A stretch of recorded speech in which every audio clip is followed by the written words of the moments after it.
Health news మీకోసం.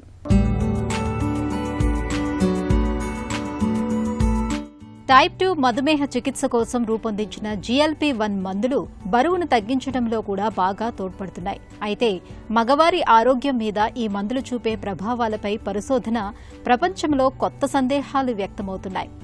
మధుమేహంలో ఈ మందులు స్తంభన వైఫల్య ముప్పును పెంచవచ్చని క్లినికల్ మెడిసిన్లో ప్రచురితమైన తాజా అధ్యయనం పేర్కొంటోంది. మధుమేహంతో బాధపడుతున్న 10,000 మంది మగవారి ఆరోగ్య వివరాలను ఇందులో విశ్లేషించారు. వీరంతా కొత్తగా GLP లేదా DPP-4 ఇన్హిబిటర్స్ అనే మరో రకం మధుమేహ మందులను ఆరంభించిన వారే. 3 ఏళ్ల తర్వాత పరిశీలించినప్పుడు DPP-4 ఇన్హిబిటర్స్ వేసుకునే వారితో పోలిస్తే GLP-1 మందులు వేసుకునే వారికి స్తంభన లోపం ముప్పు 26% ఎక్కువగా ఉంటున్నట్లు తేలింది.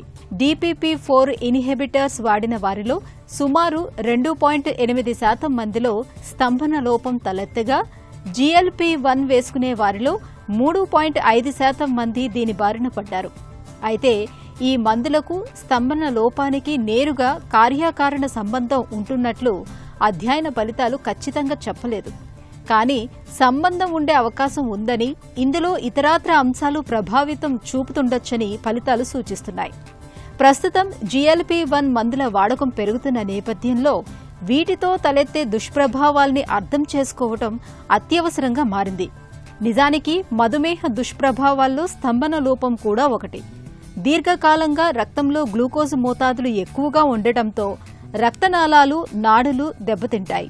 హార్మోన్ల మోతాదుల్లోనూ మార్పులు సంభవిస్తూ ఉంటాయి. ఇవన్నీ స్తంభన లోపానికి దారితీస్తూ ఉంటాయి. ఇప్పుడు మందుల దుష్ప్రభావాలు కూడా తోడవుతూ ఉండటం ఆలోచించదగ్గ విషయం.